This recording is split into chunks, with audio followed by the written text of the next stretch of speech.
আসসালামু আলাইকুম। শেখ হাসিনার দেশে ফেরার যে ঘোষণা উনি দিয়েছেন, যেটা বিদেশি সংবাদ মাধ্যমে প্রচারিত হয়েছে, সেটা নিয়ে প্রথমত দু ধরনের কথা শোনা যাচ্ছে।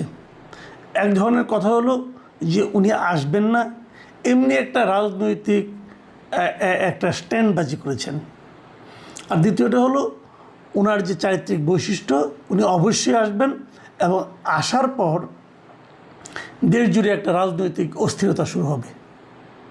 সরকার কঠোর অবস্থানে যাবে, আওয়ামী লীগের নেতাকর্মীদের গ্রেপ্তার, তাদের পেছনে পুলিশ লেলিয়ে দেওয়া হবে, এরকম নানা ধরনের ঘটনা ঘটতে পারে।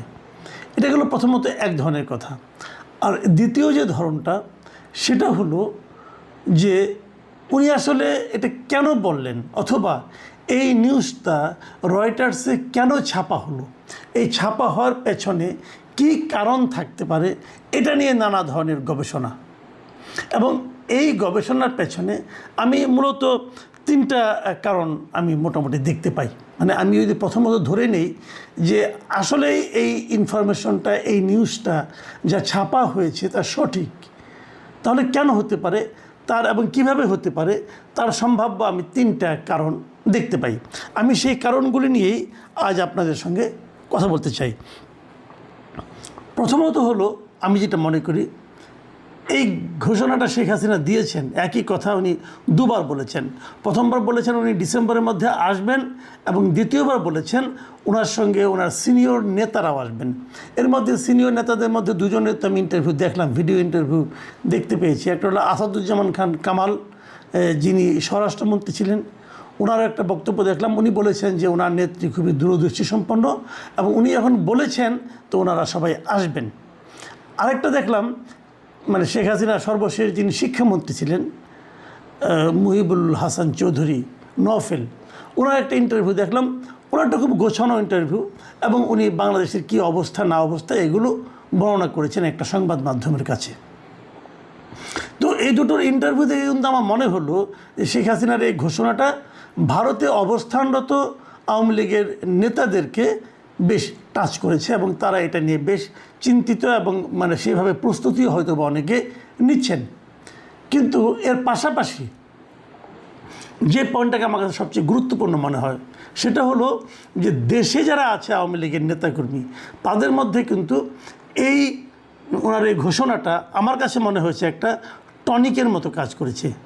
আপনারা মনে আছে নিশ্চয়ই যে 23শে জুন আওয়ামী লীগের যে প্রতিষ্ঠাবার্ষিকী ছিল, সেই প্রতিষ্ঠাবার্ষিকীকে কেন্দ্র করে সারা দেশে সরকার কিন্তু একটা বিশাল একটা নিরাপত্তা প্রস্তুতি নিয়েছিল। কিন্তু যে কারণে প্রস্তুতি নেওয়া, যে আওয়ামী লীগের লোকজন সেদিন রাস্তায় নামবে, মিটিং মিছিল করবে, তার কিছুই কিন্তু 23শে জুনে আমরা দেখতে পাইনি। কিন্তু তার আগে কিন্তু একটা আওয়াজ ছিল, একটা অনলাইনে এরকম একটা আলোচনা ছিল। এগুলো কিন্তু নানা ধরনের স্ট্র্যাটেজিক্যাল আপনার ব্যাখ্যা আছে। যেমন একটা ব্যাখ্যা আছে, তারা বারবার এভাবে আওয়াজ দিবে কিন্তু নামবে না, কিন্তু যেবার সরকারের প্রস্তুতি কম থাকবে সেবার তারা নামবে, এটা একটা হতে পারে। আবার আরেকটা হতে পারে যে এটা দেওয়ার মাধ্যমে নিজেদেরকে জানান দেওয়া, কিন্তু যারা জানানটা দিচ্ছেন, মানে অনলাইনের পেছনে যারা আছেন, তাদের সঙ্গে আসলে মাঠের নেতাকর্মীদের খুব একটা যোগাযোগ নেই, যে কারণে মাঠের নেতাকর্মীরাও ওই ঘোষণাটাকে ভালোভাবে নেননি। এই যে ভালোভাবে না নেওয়াটা, এটা কিন্তু একদম অমূলক কিছু না। অমূলক না এই কারণে, দেখুন একটা প্রশ্ন কিন্তু এই দেশের আওয়ামী লীগের নেতাকর্মীদের মধ্যে বারবার এসেছে। তারা বলেছেন যে এই যে 5ই যে অগাস্টের যে ঘটনাটা ঘটলো 2024 সালে, এই ঘটনায় অনেক লোক চলে গেছে দেশ ছেড়ে, অনেকে আহত হয়েছে, অনেকে মারাও গেছে, অনেকে গ্রেপ্তারও হয়েছে। বাট ইন্টারেস্টিংলি শেখ হাসিনা কিংবা তার পরিবারের, মানে শেখ পরিবারের কেউ কিন্তু ধরা পড়েনি। সবাই দেশের বাইরে চলে গেছে, সবাই। ওনার পরিবার তো অনেক বড় পরিবার, এবং এই পরিবারের প্রায় সবাই তো কোনো না কোনো গুরুত্বপূর্ণ দায়িত্বে ছিল, এবং এই সবগুলি দায়িত্ববান ব্যক্তি যারা ছিল সরকারের, তারা সবাই কি করে আগে ভাগে দেশের বাইরে চলে গেল। তাদেরকে কে যেতে বলল? এটা কি শেখ হাসিনা নিজে বলেছেন যে তোমরা চলে যাও, আমি থাকি? যদি সেটাই হয়, যে সেই কথাটা উনি দলের নেতাকর্মীদেরকে বললেন না কেন? সারা দেশের নেতাকর্মীদের অসহায় অবস্থায় রেখে উনি নিজের পরিবারের সবাইকে নিরাপদে বিদেশে পাঠিয়ে দিতে বললেন কেন? এই প্রশ্নটা কিন্তু আওয়ামী লীগের অনেকের মধ্যে এখন অলরেডি কিন্তু আলোচিত হচ্ছে। তো সেই আলোচনার কোনো জবাব কিন্তু আমরা পাইনি। শুরুর দিকে আমার কাছে মনে হয়েছিল যে আওয়ামী লীগ বোধহয় নতুনভাবে গড়ে উঠবে, এই নতুন লোকগুলির মাধ্যমে গড়ে উঠবে। এটা উঠতে পারতো যদি আওয়ামী লীগকে স্বাভাবিক গতিতে চলতে দেওয়া হতো, যে কাজটা ডক্টর ইউনূসের অন্তর্বর্তীকালীন সরকার করেনি। এবং অন্তর্বর্তীকালীন সরকার এই কাজগুলো না করার মাধ্যমে বরঞ্চ আওয়ামী লীগের স্থানীয় নেতাকর্মীদেরকে চাপের মুখে রাখার কারণে এরা বাধ্য হয়েছে ওই পালিয়ে থাকা সুবিধাবাদী নেতাদের অনুসরণ করতে, তাদের নেতৃত্ব মেনে নিতে। কোনো উপায় ছিল না স্থানীয় নেতাকর্মীদের। তো এভাবে কিন্তু আমি মনে করি শেখ হাসিনা, শেখ পরিবার এবং আওয়ামী লীগের যে দুর্বৃত্ত নেতৃত্ব, তাদের পুনর্বাসনের ক্ষেত্রে তো পুনর্বাসনের যতটুকু সম্ভাবনা তৈরি হয়েছে সেটার পেছনে আসলে সবচেয়ে বড় ভূমিকা রেখেছেন ডক্টর ইউনূস এবং তার সরকার। যা হোক, এখন যে বাস্তবতা, এই বাস্তবতায় শেখ হাসিনা যদি আসেন তাহলে উনি কিন্তু বলেছেন উনি ওনার সিনিয়র নেতৃবৃন্দদের নিয়ে আসবেন। তার মানে উনি কিন্তু সেই আগের নেতৃত্বকেই নতুন করে পুনর্বাসিত করতে চাচ্ছেন। এই জিনিসটা আওয়ামী লীগের জন্য কতটুকু ভালো হবে এটা আমার কাছে সন্দেহ আছে কিন্তু। কারণ আমি মনে করি আওয়ামী লীগের যে পতনটা হয়েছে, যেভাবে আওয়ামী লীগের সরকারকে চলে যেতে হয়েছে, সেই অপরাধটা, সেই ভুলটা শেখ হাসিনা তার দ্বিতীয় ইন্টারভিউ কিছুটা স্বীকার করলেও নেতৃত্বের যে দুর্বলতা সেটা কিন্তু উনি স্বীকার করেন নাই। এবং সেই নেতৃত্বের অনেকে কিন্তু ওখানে থেকে, ইন্ডিয়ায় থেকে অথবা বাইরে থেকে নানা রকম কিন্তু হুঙ্কার দিচ্ছেন। ওবায়দুল কাদেরের মতো লোক বলছে চোখের বদলে চোখ তুলে নেবে। এই সমস্ত হুমকি কিন্তু আমার কাছে মনে হয় না আমাদের দেশের রাজনীতিতে সাধারণ মানুষের মধ্যে কোনো ইতিবাচক ফল আনবে। আরেকটা কারণ আমি বললাম তিনটা কারণ। আরেকটা কারণ হলো আমার কাছে কেন যেন মনে হয় যে এই কারণটা আমার কাছে মনে হয়েছে এই কারণে যে দুটো ইন্টারভিউ ছাপা হয়েছে, দুটোই ছাপা হয়েছে, একটা হলো এনডিটিভি আর একটা হলো রয়টার্স দেশের বাইরে একটা প্রতিষ্ঠান। কিন্তু প্রতিষ্ঠান হলে কী হবে, রয়টার্সের এই রিপোর্টে যিনি লিখেছেন, ইন্টারভিউটা যিনি করেছেন, তার নাম হলো কৃষ্ণা এন দাস। মানে কৃষ্ণ এন দাসের অর্থ হলো উনি ভারতের বংশোদ্ভূত। তার মানে উনি ভারতে, ওনার লেখাগুলিতে ভারতের পারপাস কিছুটা সার্ভ হতে পারে বলে কেউ সন্দেহ কিন্তু করতেই পারেন। এবং অনেকে যদি এমন কথা বলেন যে এই সমস্ত আন্তর্জাতিক সংবাদ মাধ্যমগুলোর যারা নাকি ভারতীয় রিপোর্টার যারা আছেন তাদের উপর, তাদের বক্তব্যের উপর, তাদের কাজের উপর অতটা ভরসা রাখা যায় না। কারণ তাদের বক্তব্য এবং কাজের মধ্যে ভারতের স্বার্থসিদ্ধির একটা বিষয় থাকতে পারে। এবং এখানেও এই কৃষ্ণা এন দাসের রিপোর্টটাতে, এই ইন্টারভিউটাতেও সেই একই রকম কথা অনেকে বলছেন। আমাদের বাংলাদেশের একজন লোক যিনি এই মুহূর্তে পাকিস্তানে আছেন, উনি বাংলাদেশের এক সময় লেখালেখির সঙ্গে জড়িত ছিলেন, মিস্টার মাসকুয়াত আহসান। উনি চমৎকার একটা সোশ্যাল মিডিয়ায় একটা পোস্ট দিয়েছেন এবং সেখানে উনি বলেছেন, আমি ওনার লেখাটা আপনাদেরকে বরং পড়েই শোনাই। উনি লিখেছেন যে রয়টার্সের বাংলাদেশ বিষয়ক কোনো রিপোর্টারের নাম জোনাথন, জনসন বা প্যাট্রিক টাইপের হলে রিপোর্টটা গুরুত্ব দিয়ে পড়ি, আর রিপোর্টারের নাম সাহা, দাস বা পাল টাইপের হলে বুঝি ওটা রাইটার্স বিল্ডিংয়ের ভাটের কীর্তন। ও গল্প 100 বছর ধরে ঘুরিয়ে ফিরিয়ে বলছে, ওতে চিরস্থায়ী বন্দোবস্তের জমিদারি ফিরে পাবার আকুতি ছাড়া আর কিচ্ছু নেই।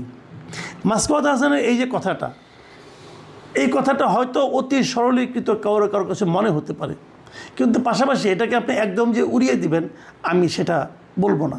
কারণ দেখুন, এই রিপোর্টটা তখনই ছাপা হলো যখন নাকি তারেক রহমান সাহেব মাত্র চীন থেকে ফিরে এলেন এবং তারপর ঢাকায় আরেকটা ঘটনা ঘটল, নির্লজ্জ ঘটনা যেটাকে আমি বলি, সেটা হলো আপনার জাতীয় সংসদের সাউথ প্লাজায় যুক্তরাষ্ট্রের আপনার স্বাধীনতা দিবসটা উদযাপিত হলো। এই দুটো ঘটনার মাধ্যমে অনেক কিছু হয়তো অনেকে ব্যাখ্যা করবেন, কিন্তু যে ব্যাখ্যাটা সবাই বুঝবেন সেটা হলো বাংলাদেশ ভারতের বলয় থেকে বের হওয়ার চেষ্টা করছে। এই যে চেষ্টাটাকে ভারত হয়তো ভালোভাবে নেয়নি, এবং না নেওয়ার কারণে ভারত হয়তো এই ধরনের একটা ঘটনার অবতারণা করছে যে শেখ হাসিনা আসছে, শেখ হাসিনার মাধ্যমে এই ধরনের ইন্টারভিউর ব্যবস্থা করেছে। দেখেন শেখ হাসিনা ভারতের কোথায় আছে, কিভাবে আছে, এটা বলা কিন্তু কঠিন। আমরা হয়তো বলবো উনি ভারতের আতিথ্য বরণ করে আছেন, তো অতিথিকে কোথাও দেখা যায় না কেন, কোথাও কিন্তু তাকে প্রকাশ্যে দেখা যাচ্ছে না। তাহলে উনি কি ভারতের কাছে এক ধরনের গৃহবন্দী অবস্থায় আছেন না কী অবস্থায় আছেন আমরা কেউ জানি না। সেখান থেকে মাঝে মাঝে ভারতীয় বংশোদ্ভূত বিভিন্ন সাংবাদিককে উনি ইন্টারভিউ দিচ্ছেন। তো এখন সেগুলি উনি কি বলেছেন অথবা কি বলতে চাচ্ছেন অথবা কি বলানো হচ্ছে ওনাকে দিয়ে, এই সবই কিন্তু এই ভূ রাজনীতির প্রেক্ষিতে আপনি একবার করে চিন্তা করতে পারেন। কেউ কেউ তো এমনও বলেন শেখ হাসিনা কি আদৌ এগুলি বলেছেন নাকি ভারত এগুলি বলতে চাচ্ছে বলেই বলানো হচ্ছে, এই প্রসঙ্গটা কিন্তু আসতে পারে। তৃতীয় একটা পয়েন্ট এটাও হলো যে এই ধরনের বক্তব্যের মাধ্যমে বাংলাদেশ সরকারের কি প্রতিক্রিয়া হলো। সরকারের প্রতিক্রিয়া আমার কাছে খুব সুবিবেচনা প্রসূত মনে হয়নি। দেখুন আগের বার যখন উনি বক্তব্য দিলেন তখনও দেখলাম তথ্য বিবরণীতে বলা হলো যে ওনার বক্তব্য প্রচার করা যাবে না এই মর্মে। কবে করলো? যেদিন বক্তব্য প্রচারিত হয়ে গেছে তার পরদিন। এবারও দেখলাম একই কথা, যে যেদিন বক্তব্য প্রচারিত হয়ে গেল তার পরদিন সরকার বলছে এই ওনার বক্তব্য প্রচার করা যাবে না। তো এই দুটোই সরকারের এই বক্তব্যই কিন্তু আসলে কোনো রকম কার্যকারিতা বহন করে না। তাহলে সরকার এটা বলছে কেন? বলছে এই কারণে যে ওনারা কি নিজেদের অবস্থানটাকে একটু ক্লিয়ার করতে চাচ্ছেন যে না আপনি এটা ছেপেন না, না ছাপলেই ভালো হতো, এই ধরনের কিছু একটা। সেটা কেন, কী প্রয়োজনেতে? আমি যে কথাটা কালকে বলেছিলাম, তাহলে কি সরকার ভয় পেয়েছে? সরকার কি বিচলিত বোধ করছে? সম্ভবত করছে। এটা না করলে ভালো হতো, সম্ভবত করছে। কী কারণে বলছি আমি একটা ঘটনা বলি। প্রথমবার যখন ওনার এইবার যখন দুদিন আগে যখন নাকি বলা হলো উনি ডিসেম্বরে আসবেন, তখন আমি এই আন্তর্জাতিক অপরাধ ট্রাইব্যুনালের যে chief prosecutor mister Aminul Islam ওনাকে বলতে শুনলাম, উনি বললেন যে ডিসেম্বরে কোনো পারলে এখনই আসুক। আমার কাছে কিন্তু ওনার কথাটা তখন ভালো লেগেছিল। কিন্তু আজকে উনি আরেক কথা বললেন। আজকে উনি বলছেন যে কথাটা, উনি বলেছেন যে ভারতে নির্বাসিত সাবেক প্রধানমন্ত্রী ও মৃত্যুদণ্ডপ্রাপ্ত আসামি শেখ হাসিনার দুই দেশের সরকারের পারস্পরিক সমঝোতা ছাড়া বাংলাদেশে এসে সরাসরি আত্মসমর্পণের কোনো আইনি সুযোগ নেই। তিনি দেশে ফিরলে তাকে গ্রেপ্তার হয়ে কারাগারে যেতে হবে, এই কথা উনি বললেন। আচ্ছা এই যে কথাটা ঠিক আছে, দুই দেশের মাধ্যমে একটা সমঝোতার মাধ্যমে আসবে। যদি উনি তাছাড়া এমনি আসতে চান, সমস্যাটা কোথায়? আপনার কি দরকার? আপনার দরকার এই ভদ্রমহিলাকে আপনার আওতার মধ্যে পাওয়া। উনি যদি বলেন আমি যাব, তাহলে বাংলাদেশ সরকার, বাংলাদেশের ওখানে দূতাবাস আছে, তাদের ইমিডিয়েট তাকে একটা ট্রাভেল ডকুমেন্ট দিলে সমস্যাটা কী? কারণ তাহলে তো আপনি ওনাকে তাড়াতাড়ি পাচ্ছেন। যত তাড়াতাড়ি আপনি ওনাকে পাবেন তত তাড়াতাড়ি আমি মনে করি ওনার উপস্থিতিতে বিচার হওয়াটা হলো সবচেয়ে ভালো। ওনার অনুপস্থিতিতে বিচার করে বাহাদুরি দেখানোর মধ্যে তো কোনো কিছু নাই, এটা তো পাবলিক ভালোভাবে নেবে না। কাজে উনি যদি আসতে চান, আমি তো মনে করি বাংলাদেশের পররাষ্ট্র মন্ত্রণালয় উচিত ওনার জন্য একটা ট্রাভেল ডকুমেন্ট রেডি করে রাখা, যে আপনি যেই মুহূর্তে যেতে চাইবেন সেই মুহূর্তে আপনি যান। এবং উনি এলে উনি গ্রেপ্তার হবেন, যে কথাটা আমিনুল ইসলাম সাহেব